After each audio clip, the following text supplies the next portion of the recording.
Ever get that feeling the economic ground is kind of shifting under you? Or maybe you've seen some surprising headlines about who's gaining political support.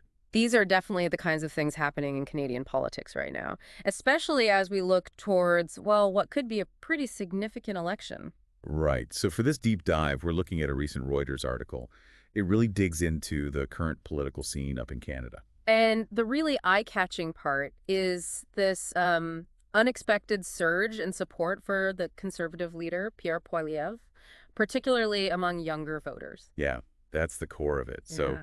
our goal here is to try and understand, why this shift might be happening. We want to figure out what issues are really hitting home for young Canadians and what the bigger picture implications could be. Okay, let's get into it then.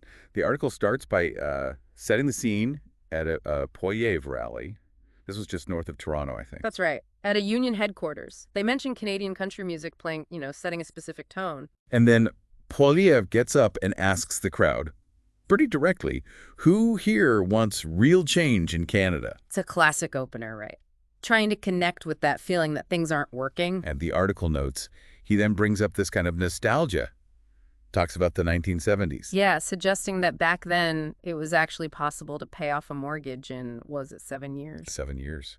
Which, for a lot of people today, that sounds almost like science fiction. Totally. But this ties into the data the article presents, and this is where it gets really interesting. You're talking about the Nanos poll. Yeah. From late April. Exactly, April 21st to 23rd. And the numbers, especially when you break them down by age, are, well, pretty striking. Okay, so what did it show for young voters? Among voters aged 18 to 34, almost half, like 49.3%, said they support the Conservatives. Wow, nearly half. How does that compare to the Liberals in that same group? Only 30% for the Liberals among 18 to 34s. That's a big gap. That is significant, Yeah. especially when you compare it to the overall numbers. Right. Overall, the Liberals were actually ahead in that poll. 42.9% to the Conservatives, 39.3%. So it's really that youth segment driving this specific trend. It seems so. Conservatives also lead among men generally, but this huge lead with young people feels like something new, maybe a break from the usual patterns. Yeah. And the article suggests that for Canadians under 35, Poilievre kind of represents change after almost 10 years of Liberal government under Justin Trudeau. A period Poilievre himself calls the lost Liberal decade. Right. And their main worries. It seems less about, say, foreign policy and much more about the basics. Affordability, like the cost of housing, the cost of just living day to day. That's what's apparently front and center for them. And it's worth mentioning the current PM, Mark Carney, who took over in March. The article notes he's been trying to differentiate himself a bit from Trudeau's policies. Sure, trying to carve out his own space. But these economic pressures on young people, they seem really direct in influencing their political thinking. The article gives an example, doesn't it? A student. Yeah, Joshua Dwyer. He's a 24-year-old journalism student.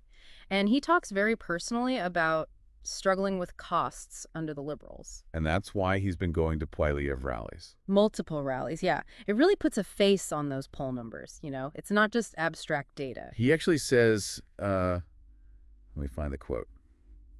I've lived through the struggle of trying to get groceries, paying your bills, and trying to save and start a family. It doesn't work under the Liberal government. Powerful words, really captures that sense of frustration. He adds, we've tried it for 10 years and it doesn't work. So you can see why the message of change might resonate. Definitely. Now, the article is careful, rightly so, to say that polls and big rallies don't automatically mean election victory in Canada's system. Right, the first past-the-post system makes things more complicated. It's about winning specific ridings. Exactly. But the fact that polls have tightened and Poilievre is drawing these crowds, especially with young people in key places like Ontario and Quebec, well, that could be decisive. Even small shifts in those demographics in those provinces could swing things. Precisely.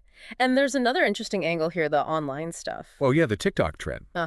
Apparently, there's this conservative youth trend where young people are actively trying to persuade their parents to vote for Poilievre. Huh.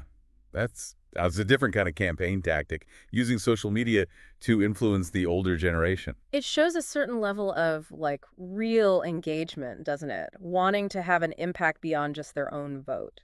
So what are the Liberals doing to counter this? Well, the article mentions they're trying to paint Poilievre's style as populist, drawing comparisons to Trump. Okay, that's a common tactic. Anything else? They're also highlighting some of his policy stances, like wanting to defund the CBC, the public broadcaster, and dismantle homeless encampments. Which are definitely more contentious policies. Right. Though it's noted Poilievre didn't really talk much about Trump at that specific rally the article described. His focus seems elsewhere. And that focus keeps coming back to the economy, right? Specifically housing. Absolutely. The article points out the sheer scale of the problem: average home prices in Canada jumping around 70% since 2015. They peaked just last year. 70%.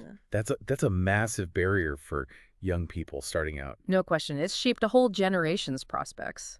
And it's interesting, both Carney and Poilievre seem to agree housing affordability is critical. Do they have similar solutions? They've both talked about getting rid of the federal sales tax, the GST, on new home construction. So some overlap there in trying to spur supply. And we hear from another young voter on this. Yeah. Cameron Pinto, another 24-year-old, a paramedic student, he was also at the rally. What's his take? He basically believes Poilievre's approach, less government involvement, will actually stimulate more housing development, a more market-driven solution. So a belief that reducing red tape or government spending will help. That seems to be the idea he expressed, which contrasts a bit with Carney's background, as the article points out. Right. Carney's history is more in crisis management, central banking. Exactly. He ran the Bank of Canada and then the Bank of England during huge events, the 2008 financial crisis. Brexit. Major global moments. For sure.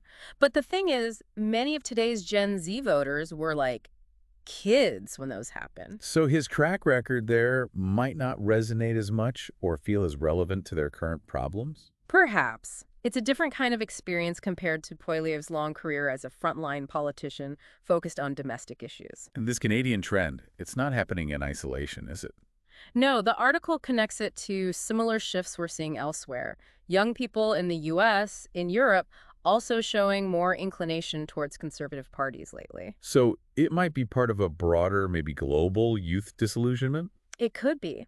There's a quote from Paul Thomas. He's a professor emeritus of political studies at the University of Manitoba. What does he say? He suggests there's this perception among younger generations that they just don't have the same opportunities as their parents or grandparents did. That feeling of being left behind or that the system isn't working for them, that could definitely fuel a desire for radical change. A very powerful motivator. But Professor Thomas also adds a crucial caveat, a big but. Which is? Historically, young people are just less likely to actually vote. They don't always see it as like a fundamental duty in the same way older generations might. Ah, so the big question mark is turnout. All the support in polls and online is one thing.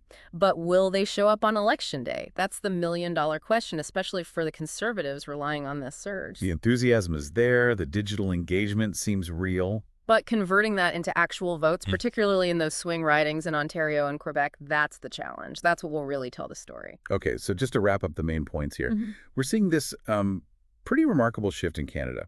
Young voters showing significantly increased support for the conservative leader, Poilievre. And it seems largely driven by bread-and-butter economic concerns, cost of living, housing affordability, and maybe just a desire for something different after nearly 10 years of Liberal rule. The potential impact is huge, right? If this youth cohort turns out in force, especially in key provinces, they could really influence the election outcome. Absolutely. It could be a defining factor. Which kind of leaves us with a final thought maybe for you listening.